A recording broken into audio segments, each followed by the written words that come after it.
The first alert chimed on my phone at 10:17 a.m. on a Tuesday. I was elbow deep in flour, attempting a sourdough starter for the third time that month, a pandemic hobby that had stubbornly refused to cooperate. The notification was from our joint Premier bank account. Unusual activity detected. A transfer of $50,000 to a new payee, C. Enterprises, has been flagged and reversed. Please confirm if this was authorized. I frowned, wiping floury hands on my apron. C. Enterprises? Never heard of it. David was at work, or so I assumed.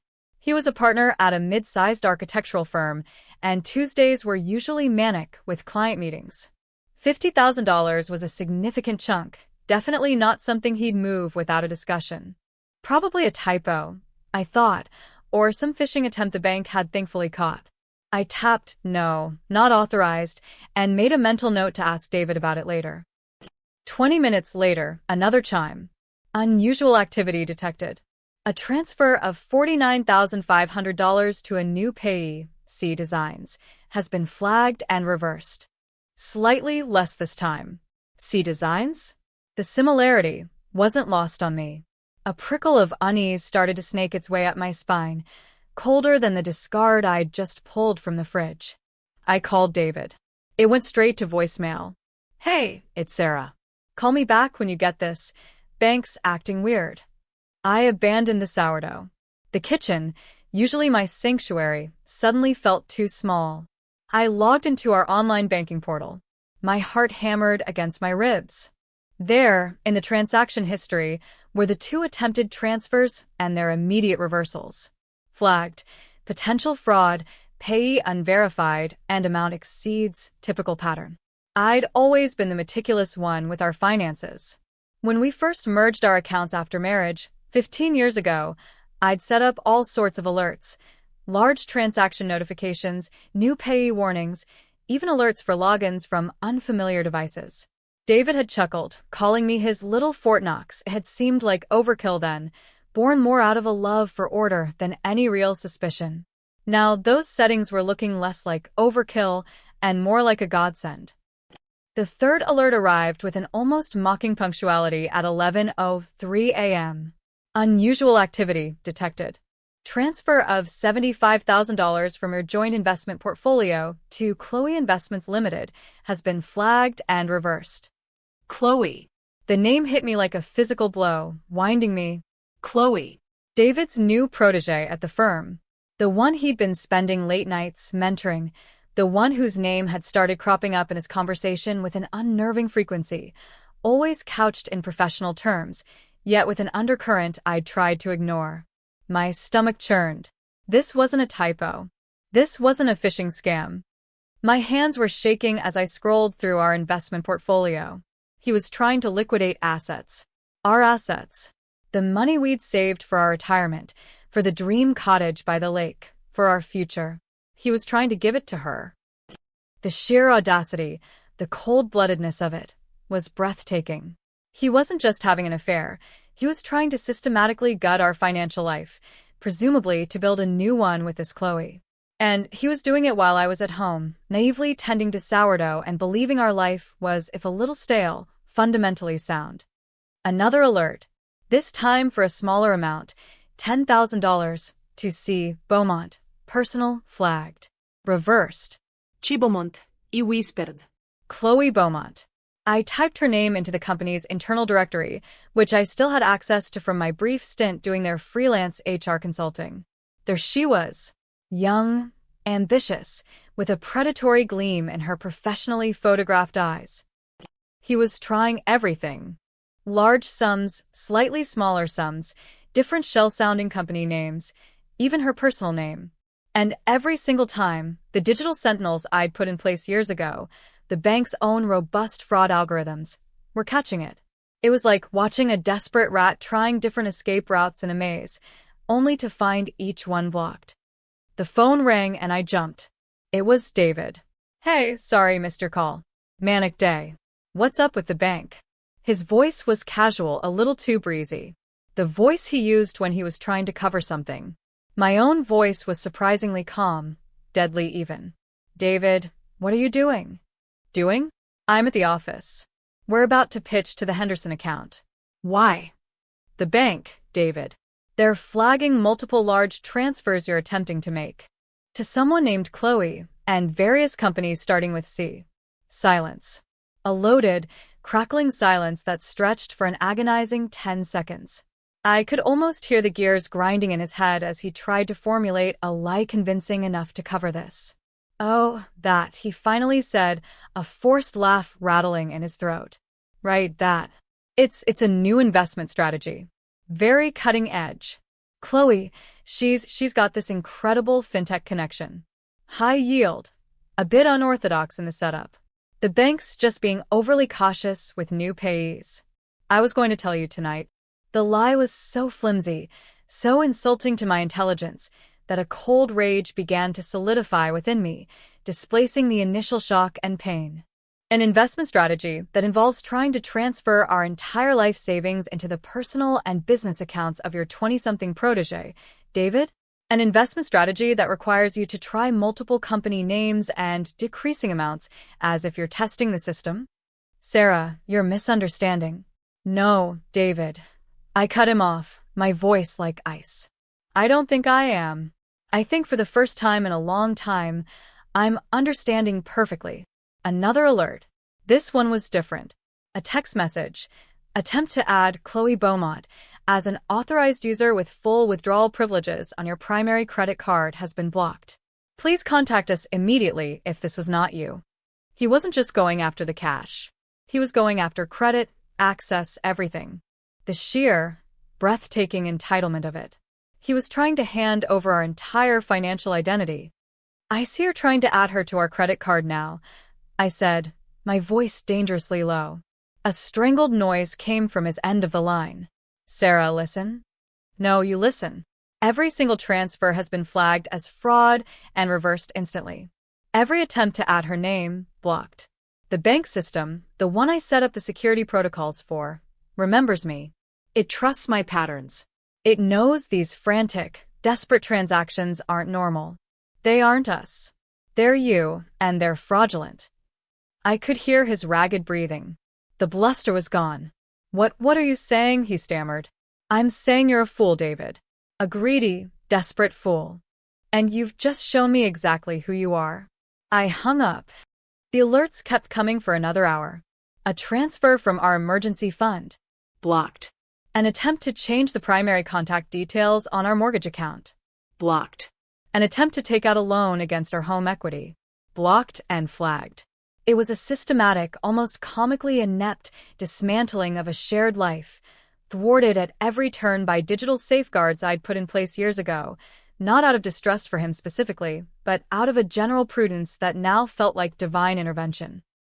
My initial shock had morphed into a chilling clarity. The man I had loved, or thought I loved, was not just unfaithful, he was a thief. He was willing to leave me destitute to fund his affair. The betrayal was so profound it almost transcended pain, settling into a hard, cold resolve. Around 1 p.m., the alert stopped. He must have given up, or perhaps the bank, now thoroughly alarmed, had frozen his access pending direct confirmation from me. I called our bank manager, Mr. Henderson, no relation to David's client, thankfully. I'd known him for years. Sarah, good heavens, I was just about to call you, he exclaimed, his voice laced with concern. We've been seeing some highly irregular activity on your accounts. Multiple large transfer attempts, changes to authorized users. It all screamed fraud. We've reversed everything and put a temporary hold on outgoing transfers pending your verbal confirmation for anything. Thank you, Jim, I said, the words feeling heavy. It wasn't me. It was my husband, David. And yes, it's fraud. He's attempting to transfer all our joint assets to his associate. There was a stunned silence on the other end. Good Lord, Sarah, I'm so sorry. Are you all right? I will be, Jim. Can you ensure that absolutely no funds can be moved, no changes made to any of our joint accounts, mortgages, or credit lines without my explicit, in-person authorization from this point forward? Consider it done. We'll also file a report on the suspicious activity internally. You might want to consider your legal options, Sarah. I am, Jim. Believe me, I am. The rest of the afternoon was a blur. I called a divorce lawyer, one renowned for her tenacity. I laid out the facts, the attempted transfers, the affair. She was, to put it mildly, astounded by David's brazenness and incompetence. He essentially handed you a gift-wrapped case, she'd said, a grim sort of satisfaction in her voice. Attempted fraudulent conveyance of marital assets is not looked upon kindly by the courts. When David finally slunk home that evening, hours after his usual time, he looked like a broken man. His expensive suit was rumpled, his face pale and drawn. The arrogance he usually wore like a second skin was gone, replaced by a desperate, hunted look. He found me in the living room, surrounded by printed bank statements, each flagged transfer highlighted in angry red. "Sarah," he began, his voice hoarse. "We need to talk. I can explain." "Can you?" I asked, my voice devoid of emotion. "Can you explain why you decided that 15 years of marriage meant so little that you were willing to steal everything we built together? Can you explain why you thought you could just empty our accounts and leave me with nothing?" He flinched. "It wasn't like that. Chloe, she has these business ideas, and I wanted to help her get started. I was going to pay it all back. With interest." The sheer delusion was staggering. Pay it back? With what, David? The profits from C. Enterprises or Chloe Investments Limited? Were those even real companies, or just empty shells for you to funnel our money into? He looked down, shuffling his feet like a chastened schoolboy. "It was speculative. It was theft," I corrected him. "And what's truly pathetic is how bad you are at it. Every single attempt, David. Every single one was flagged and reversed. Instantly. My settings. My vigilance. The things you used to laugh about. They saved us. Or rather, they saved me." He finally looked up, a flicker of his old anger, or perhaps just sheer desperation in his eyes. "You always had to control everything, didn't you, Sarah? Even the damn bank accounts." A bitter laugh escaped me. "Control? No, David. It's called responsibility. Something you clearly know nothing about. You thought I was just puttering around at home, baking bread and tending the garden, oblivious. You underestimated me. You underestimated the systems I put in place to protect our future. A future you were so eager to destroy for a fling." "She's not just a fling," he blurted out, then seemed to realize his mistake. "Oh, I don't care what she is to you anymore, David," I said, standing up. "What I care about is that you tried to defraud me. You tried to leave me with nothing. And you failed spectacularly." I walked over to the hall closet and pulled out a suitcase I'd packed earlier. His suitcase. "I've spoken to a lawyer. She's drawing up the divorce papers. You need to leave. Tonight." His face crumpled. "Sarah, please. Don't do this. We can fix this. I'll end it with Chloe. I swear." "Fix this." I echoed, the word tasting like ash. "You think this is fixable? The trust is gone, David. It was shattered with the first attempted transfer. The love, well, that died somewhere between C. Designs and Chloe Beaumont, personal." Tears welled in his eyes. They might have even been genuine, but it was too late. The image of those relentless fraud alerts, each one a testament to his betrayal and my unwitting foresight, was burned into my mind. "You can stay at a hotel. Or perhaps Chloe has a spare room at one of her enterprises," I said, my voice hardening. "Frankly, I don't care. Just get out." He tried to argue, to plead, to bargain. But there was nothing left to say. His words were empty, hollowed out by his actions. Eventually, defeated, he took the suitcase and left, the click of the front door echoing in the sudden silence of the house. Alone, I sank onto the sofa, the adrenaline finally ebbing away, leaving me exhausted but strangely calm. The digital fortress I'd built, stone by meticulous stone, alert by careful alert, had held. It had not only protected our assets, it had exposed him in the most undeniable way.